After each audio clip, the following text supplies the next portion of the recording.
This current trend case brief presentation examines the case of Michael Short against the Crown. The case was heard from July 11th to 13th in 2016.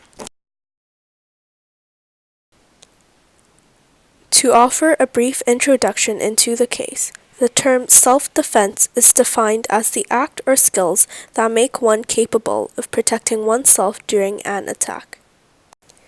Throughout the presentation, I will be discussing the facts, issues, decision and rationale, analysis, and in the end, asking a survey question to summarize the case brief.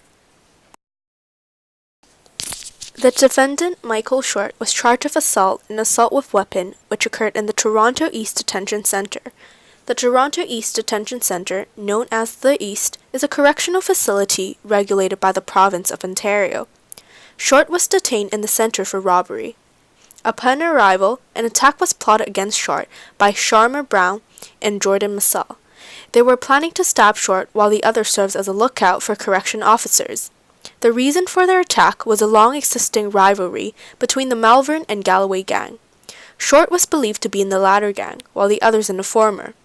As far as the Malvern members are concerned, any member of the Galloway is open to being set upon and beaten or worse. The assault was recorded at an angle by a security camera in 3A East Day Room. Short was first blindsided in a dead-end corridor.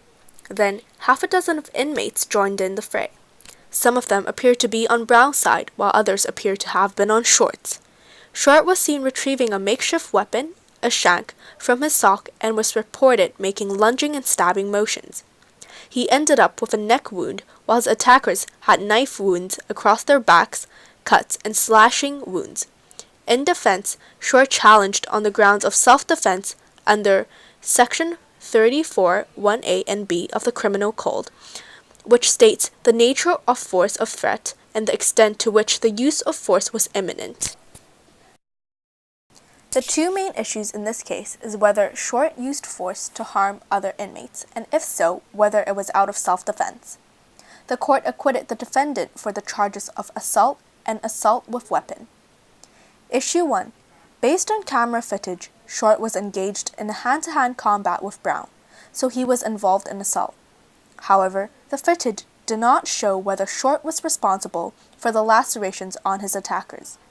The video does not show the moment of Brown's injury, and in Marcel's testimony, he indicated that he was never too close to Short. Also, there were many inmates among the crowd of people at the place of assault, so it was possible that the knife wounds were caused by another inmate instead of Short. Issue 2.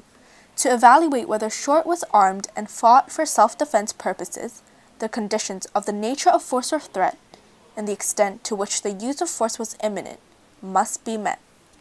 The nature of force Short experienced was one that puts his life in jeopardy, because it was a blindsided attack on Short, as Brown comes at him with fists when Short was least expecting it.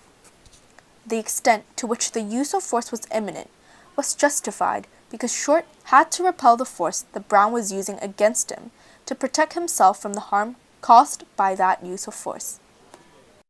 Short's possession of weapon and use of force can be justified by self-defense. The court presents itself as a neutral and independent entity. When the video was slowed down, the Crown Counsel asserted that Short had a chance to escape the fight, then re-enter it. However, it did not hold prejudice against the instinctive response of Short because it is reasonable to believe that he had no intention of becoming an aggressor during the riot, and escaping would not only exacerbate the fight but put him in a vulnerable position. The court also has a well-rounded understanding. The environs of the assault were studied and confirmation by John Lawson was considered. Many inmates at Toronto East Detention Centre possess weapons. It is therefore not unusual for Short to be armed with a makeshift weapon.